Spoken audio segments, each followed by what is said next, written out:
Salut les ludistes, alors aujourd'hui petite vidéo pour vous faire un retour rapide suite à la dernière vidéo que j'avais fait sur This War of Mine, le fait d'avoir acheté 3 fois de suite ce jeu et savoir si du coup cette troisième fois allait être la bonne ou pas. Donc j'ai fait une première partie euh, et, et bien première partie mi-figue mi-raisin toujours. Je n'accroche toujours vraiment pas à ce jeu. Il y a toujours des petites choses qui me dérangent. Et là, j'ai vraiment réussi à bien comprendre ce qui me dérangeait fortement dans ce This War of Mine. Alors, déjà, premièrement, ce qu'il faut dire, c'est que ce jeu-là ne vous aime pas. Mais alors, pas du tout. Il ne vous fera aucun cadeau, il n'a aucune pitié avec vous. C'est niveau de difficulté assez impressionnant. Ça, c'est pas ce qui me dérange. Ça, c'est même plutôt un bon défi, un bon challenge d'essayer de réussir à dépasser, à surmener le jeu. Mais vraiment, déjà, ce qui m'a dérangé, et je comprends pourquoi la première fois dès le départ ça m'avait rebuté direct et que finalement je l'avais revendu quasiment dans la foulée. Ce sont les règles. Désolé, mais alors moi ces règles-là, je les trouve mal fichues. Alors à savoir que dans le This War of Mine, on a donc un livre de script, un livre des scripts, et on a à côté on a un journal de bord, entre guillemets, dans lequel il nous indiquait qu'on n'a pas besoin de connaître toutes les règles du jeu et qu'on peut directement se lancer dans le jeu juste en lisant le journal. Alors oui et non. C'est vrai et c'est pas vrai parce que si on ne lit que le journal on est très vite perdu. Il y a beaucoup de choses qui sont pas expliquées, on ne sait pas d'où ça vient. Et en fait, dans le livret, dès qu'on arrive, vous voyez, pour la mise en place, mise en place, on nous explique tout ceci, patati patata, et on a un petit cadre là, FAQ plateau, voire 110, FAQ plateau, voire 100, etc. Et donc là, on se dit FAQ plateau, voire 100, 110, qu'est-ce que c'est? Et ben en fait, 100, 110, et ben c'est dans le livre des scripts. Et donc, on passe son temps à aller chercher dans le livre des scripts. Alors, vous que j'aille à la page 100. Et en fait, dans ce livre des scripts-là, hop, à la page 100, on a l'explication, le paquet de cartes, les pions et ressources, sac de rebut, pions colorés, capacité des personnages, etc. Tout est en fait un mélange entre ce journal de bord où soi-disant on peut commencer directement à jouer et en fait si on ne fait pas attention aux petits numéros qu'on vous demande d'aller voir, la FAQ mise en place, et ben c'est dans le livret de script. Donc on passe son temps à aller là-dedans chercher les numéros juste pour apprendre les règles. Ça me fait penser à Etherfield, où c'est un peu le même principe, où c'est dans le livret des scripts qu'on a des règles qui apparaissent. Alors il y en a qui disent c'est une bonne idée, moi ça m'insupporte. J'ai trouvé ça pas pratique du tout. Chose toute bête, comme c'était un jeu d'occasion, je voulais voir si j'avais tout le matériel. Alors j'ai fouillé, j'ai regardé dans le journal, on ne nous dit pas tout ce qu'il y a, etc. Et très récemment, juste à un moment, par curiosité, j'ai en fin de partie, là j'ai farfouillé un peu dans le livre des scripts. Et j'ai été voir à la fin du livre des scripts. Et alors la surprise, si vous voulez connaître le matériel de votre jeu, eh ben, il faut aller hop, à la fin, hop, à la fin de votre livre des scripts, le matériel est indiqué. Voilà, c'est très particulier, c'est très bizarre. Donc en fait, j'ai pu vérifier en allant dans ce livre des scripts. C'est un livre des scripts et un livre de règles. C'est un mélange qui me dérange un petit peu. J'ai pas trouvé ça fluide du tout. La première partie, là j'ai dû faire une partie qui a duré presque 2 heures et demie. À savoir que j'ai même pas été à la fin du chapitre 2, hein. Dès la fin du chapitre 1, mes personnages étaient déjà en très mauvais état. Du coup, j'ai juste fait 2 événements et terminé.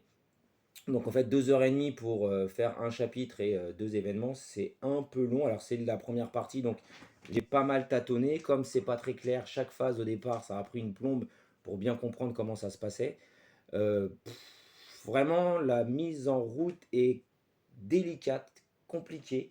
Et je comprends très bien que lors de mon premier achat, il y a 4 5 ans, quand je débutais dans les jeux, ça m'était passé au-dessus et je l'avais revendu direct. Je crois que j'avais même pas fini la partie, tellement j'avais trouvé ça pas clair. Donc là maintenant, avec l'expérience, je commence à être un petit peu plus habitué avec les règles un petit peu tarabiscotées. En plus, en ayant joué à Etherfield juste avant, alors Etherfield, pour une règle peu claire et inefficace, c'est un modèle du genre. Tout ce qu'il ne faut pas faire, Etherfield l'a fait. D'ailleurs, ça m'a complètement perdu et ensuite j'ai revendu aussi direct. J'ai fait 2 chapitres et basta, terminé. Tellement il y avait des points de règle qui n'étaient pas expliqués. Faut aller chercher à droite, à gauche, comment on fait, aller voir des vidéos. C'est franchement pénible. Donc Etherfield qui avait tout pour me plaire à cause des règles mal écrites, des trucs à droite, à gauche. Oh là là, ça m'a saoulé. Donc Etherfield revendu. Ce This War of Mine, je pense pas le revendre tout de suite. Je vais essayer de m'accrocher et de continuer. Maintenant que j'ai les mécaniques, que je connais bien à peu près les phases. Et chose toute bête, mais alors, truc super mal fichu aussi. À l'heure actuelle, je pense que même moi, je vais me le fabriquer moi-même. Dans This War of Mine, en fait, on a une phase de matin avec les actions du jour. Ensuite, on a une phase de crépuscule. Ensuite, on a une phase de nuit. Ensuite, on a une phase de collecte. Ensuite, on a une phase de raid de nuit. Ensuite, on a une phase d'aube et aucune aide de jeu. Alors ça aurait été si simple de faire une carte qui résume juste les étapes.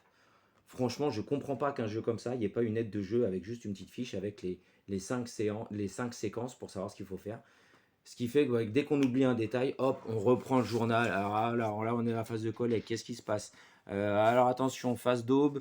Phase d'aube, je me souviens qu'il faut tirer une destinée, une action narrative, mais combien? Je ne sais plus. Hop, je retourne voir là.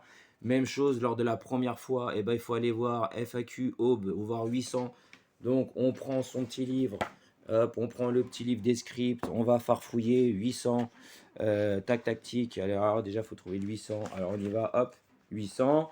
Hop, on a un petit onglet gris. Hop là, nouvelle phase, nouvelle règle du jeu. Hop, dans cette phase-là. C'est pénible. Franchement, c'est pénible. Alors, quand on connaît le jeu, après, oui, ça va plus vite parce qu'on n'a plus besoin de lire ces phases ici. Mais pour tout, hein, pour tout. Alors, phase de raid de nuit, hop, allez voir FAQ 700. Donc, blablabla, on va voir le 700. On se retape un paragraphe de gris. Il faut retenir les règles. Donc là, premier, deuxième tour, on s'en souvient. Troisième tour, on revient, on fait mince, phase de nuit, c'est vrai, j'avais vu quelque chose dans le gris. C'est quelle page? 700, je retourne voir au 700. Ah oui, c'était cette info-là. C'est pas fluide, c'est compliqué. Donc voilà, ça c'est ce qui m'avait rebuté la première fois. Je comprends pourquoi je l'ai vendu direct. Là, j'ai fait l'effort, ça m'a pris du temps. Je vous dis, le premier chapitre, presque 2 heures. Et je pense que sur les 2 heures, il y a eu presque 1 heure de temps mort où à chaque fois j'allais fouiller dans le livre, je regardais. Nanana. Bref, pas très fluide. Donc ça, premier gros point noir. Mais maintenant, j'ai assimilé, ça devrait aller un peu mieux, même si je retourne souvent dans ce livret de script là pour voir les petits onglets en gris. Là, ensuite, autre chose qui m'a un petit peu dérangé. Là, vous voyez, par exemple, on n'a pas l'histoire, on ne sait pas ce qui se passe. Et bien là, c'est pareil. Il faut aller voir dans le FAQ 110, là, ou le FAQ 100, pour avoir l'histoire, pour nous immerger un petit peu. Donc, on reprend notre livre de script, on va chercher la page 100. C'est pas la page 100, c'est la 110 pour avoir le début de l'histoire. Voilà, 110, même pas. 110, c'est pour expliquer le plateau, où sont les bricolages, se déplacer dans le refuge, patati patata, retour au jeu, on continue. Et en fait, je ne sais même plus à quel onglet. Pareil, vous avez vu là, hop, si on zappe ce petit truc là, FAQ état 220, hop, faut retourner voir. FAQ personnage 101, hop, faut retourner. Et il y a plein de petits onglets comme ça, donc si on les loupe, et bah, on n'a pas toutes les infos, tout simplement. Voilà. Si on veut le début de l'histoire, et ben, il faut savoir que là, il faut aller lire à la page 200. Et parce que sinon, bah, on ne peut pas savoir en fait. On ne sait pas quelle est l'histoire, on ne sait pas ce qui se passe. Donc on fouille dans notre petit livre, phase du matin. Ça nous explique les événements, patati. Alors là, pareil, j'aime bien, hein. C'était où? Il nous disait prenez une carte événement parmi les cartes événements. En fait, il n'y en a qu'une seule. Là, c'est pareil, j'ai pas compris. La carte chapitre, c'est pas ça. Donc, ouais, je sais même plus quel est le chapitre qui nous fait le blabla du début de l'histoire. Je ne sais même plus où c'est. Action de jour 300. Ça va pas être là parce que le 300, c'est ce qui nous explique. Vous voyez, c'est ça. En fait, je sais que j'ai lu quelque part le début de l'histoire. C'est pas ça parce que le 300, c'est sur les déplacements dans le refuge, installer des bricolages, patati patata. Donc ce n'est même pas ça non plus, c'était peut-être au tout début, je ne sais plus. Voilà, c'est ce qui m'a saoulé dans ce jeu-là en fait, c'est que on doit tout le temps chercher des informations. Et ouais, je ne sais même plus où est-ce que j'avais lu le début de l'histoire, que c'était la guerre, qu'on était dans un refuge où on essayait de se protéger, je sais plus. Crépuscule non plus. Enfin bref, voilà, Crépuscule, pareil, il faut aller se retaper le chapitre 400, phase de nuit, il faut aller se taper le chapitre 500. Enfin bref, voilà. Pas clair, ouais, je suis incapable de retrouver le début de l'histoire. C'est pas le 1, enfin bref, voilà, c'est super mal fichu. Euh, voilà sur le point qui m'a rebuté et qui me rebute toujours un petit peu. Ensuite, sur le plateau, par contre, rien à dire, je décale ça. Le plateau, tout est à peu près compris, tout est à peu près clair, c'est simple, on a nos personnages. Alors là, j'ai bim badaboum tous mes personnages, alors vous avez vu, tac. Là, lui, il est mort de blessure, lui, il est mort de maladie. Il ne me restait plus qu'un bonhomme. Mais en fait, quand il reste plus qu'un bonhomme, bah, j'ai abandonné parce que Marco, qu'est-ce qu'il peut faire, le pauvre? Il a déjà plus qu'une seule action. Il n'est pas très bien en santé, il est blessé, il est malade. Et puis, je suis tout seul dans mon pauvre refuge et j'ai plus qu'une action. Donc, qu'est-ce que je vais faire? Je peux pas faire grand-chose, donc j'ai arrêté la partie en fait. Parce que j'ai le droit qu'à une action, donc je vais faire une pauvre action. Je peux plus aller explorer dehors parce qu'en fait, il faut qu'il y ait toujours quelqu'un qui garde la porte. Alors ça aussi, très mauvaise surprise. Je vous explique pourquoi. Premier chapitre, enfin premier événement, première phase où je devais aller explorer. Donc c'est la phase de nuit. Non, c'est pas la phase de nuit. Hop, c'est la phase de collecte. Phase de collecte. Tac, tactique, 600. On doit choisir les personnes. Non, c'est pas phase de collecte. Voilà, c'est la phase de nuit. Même après une partie, je suis encore perdu. La phase de nuit, on doit décider s'ils dorment dans un lit, s'ils dorment sur le sol, s'ils montent la garde ou s'ils partent collecter. Là, monter la garde. Ici. Si j'envoie personne, allez au script 333. Donc j'avais décidé d'envoyer personne. Je me suis dit c'est le début du jeu, on va tous aller fouiller, on va explorer, on va rencontrer des gens. Ouais, génial, super. Et là on me dit 333. Alors là 333, alors accrochez-vous bien. Voilà. Tac. Puisque personne ne s'est chargé de protéger notre refuge, des gens sont venus pour se servir dans nos réserves alors que j'avais rien. Et certains sont même restés. Il était alors impossible de revenir en arrière. Dans la rue, rien ne pouvait nous protéger du danger permanent. C'était la fin. C'est aussi la fin de la partie. Malheureusement, nous n'avions pas réussi à survivre jusqu'à la fin de la guerre. Bim! Là, je suis resté couillon. Je me suis dit, c'est tout début du jeu. Ça fait déjà 30-40 minutes que je perds mon temps à fouiller dans les règles, aller à droite, aller à gauche. Je me suis dit, on va explorer, on va fouiller. C'est le début du jeu. J'avais rien dans mes réserves. J'avais ouvert une porte, un machin bidule. Et là, on me dit, fin de partie terminée. Oh, bah là j'ai dit c'est pas la peine, ça me saoule, je suis revenu en arrière. Heureusement, j'avais pas encore fait la phase de collecte. Donc je suis revenu en arrière, j'ai mis un garde. Alors franchement, dès le départ, autant le dire, si on met aucun personnage, on meurt. Fin de partie. Donc garde, en fait, il n'y a même pas de choisir qui fait quoi. On est obligé au moins d'en mettre un. Ça aurait pu être dans la règle directe. Voilà, ça c'est un truc aussi qui m'a gonflé. J'ai trouvé ça assez bizarre. Voilà. Autre chose, quand je vous dis que le jeu ne nous aime pas, au début de partie, on commence, et ça peut être violent, hein, dès le départ, ça me fait oh la vache.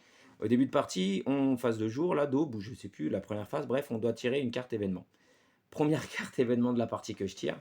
Voilà, pénurie. Alors déjà, on met 3 jetons froids sur la case froid. Au début, on ne sait pas trop à quoi ça sert non plus, donc on met, puis bah, on se dit, bah, il fait froid, d'accord. Mais en fait, dans les cartes destin, après, on se mange des maladies si on n'a pas enlevé des jetons froids, et ça on ne le sait pas non plus au début. En fait, on découvre ce jeu. La première partie, c'est une partie où on s'en prend plein les dents, on découvre le jeu et on se fait oh punaise, oh la vache. Donc après, c'est pour ça que j'ai envie de retester en connaissant un petit peu plus. Donc bref, première carte, et ben on m'a dit, hop, retirez les pions suivants de la boîte et placez-les dans le sac de rebut. Donc déjà, dès le départ, pan, je me suis pris tout ça en moins que je pouvais récolter. Et à savoir que la nourriture, c'est super chaud à avoir, donc des fois on aime stocker, et là il n'y avait plus assez. Dès le départ, je me mangeais tous ces pions-là qui étaient perdus. Autant dire que j'ai couiné. Voilà, donc après, donc le jeu ne nous aime pas du tout, du tout. Ensuite, une autre chose, un début de période, un nouveau jour, je commence, je m'étais fait un stock de nourriture, plein de pions verts, j'étais content. Bref, je tire ma carte événement, et là j'ai invasion de rats, défausser tous les pions verts de l'inventaire. Là j'ai fait, mais c'est pas possible. Ce jeu est impossible. Donc du coup, mon stock de nourriture, je n'avais plus rien. Fin de phase d'action dans les machins, dans la maison, là, dans le refuge, on doit nourrir. Bah, j'avais plus de nourriture, donc tous mes persos se sont pris plus 1 en nourriture. Ce qui fait que quand ils ont plus 1 en nourriture, eh ben, on perd des actions. Ensuite, c'est galère d'aller rechercher de la nourriture. Donc, les cartes événements, elles sont mortelles. Elles sont mortelles, mortelles, mortelles, mortelles. Et ensuite, les cartes événements, c'est pas mieux. Donc, les cartes événements, pareil, au début, on ne sait pas ce que c'est. Donc, on y va à la fleur au fusil. On se dit, hop, on verra bien. Et là, c'est pareil, c'est des catastrophes sur catastrophes. Augmenter de 1 les blessures de tous les personnages blessés qui n'ont pas de bandage. Si le froid, et c'est là, à partir de là, c'est seulement la fin de la phase du premier tour qu'on comprend. Si les pions froids moins les barricades, c'est égal à 3, on augmente de 1 la maladie de 3 personnages de son choix. Ensuite, on échange le lieu le plus proche. Alors ça, c'est pareil, c'est expliqué un peu bizarrement. La première carte destin que j'ai eue, c'était écrit défausser le lieu petit le plus proche. Lieu petit le plus proche. Lieu grand le plus proche, c'était. Et là, j'ai compris qu'il fallait aller voir ici. Et tout en bas des cartes, là, il y avait écrit petit, grand, grand. Et sauf que moi, donc déjà, ça, faut le trouver tout seul, hein, on le devine. Sauf que moi, dans ma partie, premièrement, j'avais que des petits. Et dans la carte, il y avait écrit s'il n'y a pas de petit, enlevez le moyen le plus éloigné. J'avais pas de moyen non plus. Bah, je me suis dit, bon, bah, j'ai pas de moyen, j'ai pas de petit, et bien, je fais rien du tout. Je sais pas si j'ai bien fait ou pas, mais en tout cas, moi, c'est ce que j'ai fait. J'ai rien fait, j'ai laissé. Enfin bref, il y a plein de petites choses comme ça où c'est pas très très clair. Et ensuite, après, on a les pions attente. Au départ, on ne sait pas ce que c'est quand on fabrique des objets. Et après, on résout les capacités des personnages. Et pareil, capacité des personnages, et c'est que des trucs pas cool non plus. Ça fait augmenter notre maladie. Si on n'a pas de café, eh ben, il n'est pas content. Lui, ici, il n'a pas de cigarette, il n'est pas content, etc. Donc, beaucoup de choses super, super hard et très compliquées. Voilà, pour le jeu, c'est ça. Les cartes destin, les actions narratives, en fait, c'est des cartes qui nous aident. Et ça, il y en a des sympas, il y en a d'autres un peu moins sympas parce qu'il faut trouver les objets avant. Et ensuite, la partie qui m'excitait, qui me plaisait mieux, qui me titillait le plus, c'est cette partie-là, là, la phase de trouvailles et d'exploration. On allait visiter un lieu.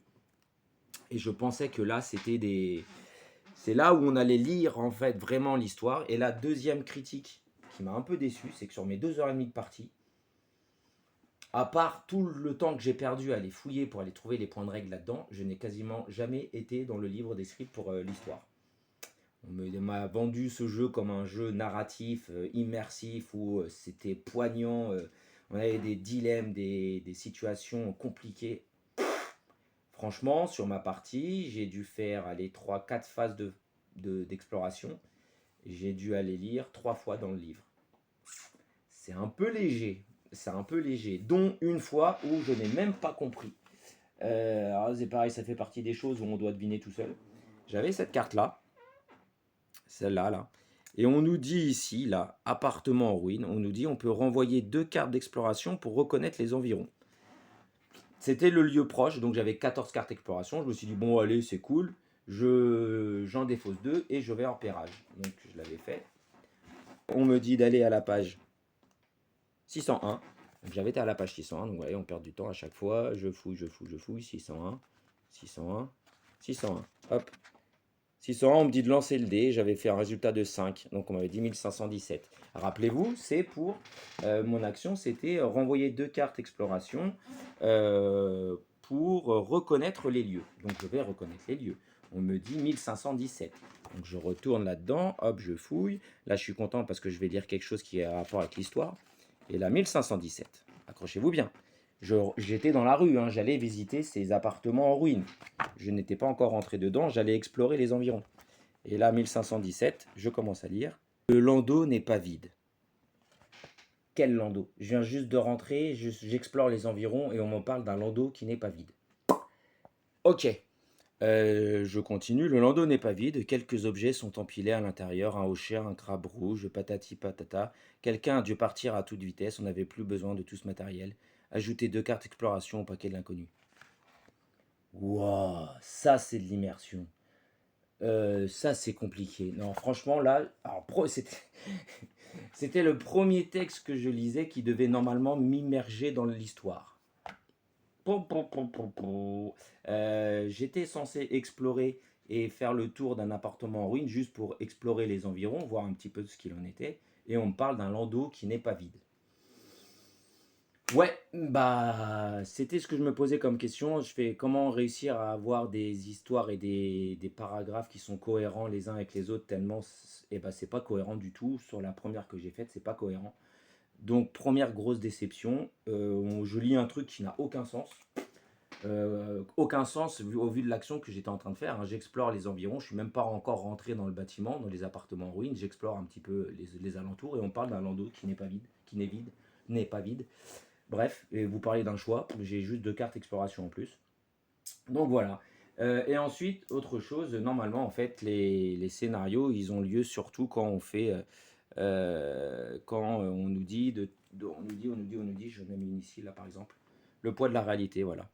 Le poids de la réalité, on pioche une carte dans le paquet de couleurs pour connaître la couleur du script, et c'est là où on lit des choses. Sauf que tant qu'on pioche pas ces cartes-là, eh ben, on lit jamais le script quasiment. Donc, un peu déçu aussi de ce côté-là. Ou alors j'ai loupé quelque chose, je ne sais pas.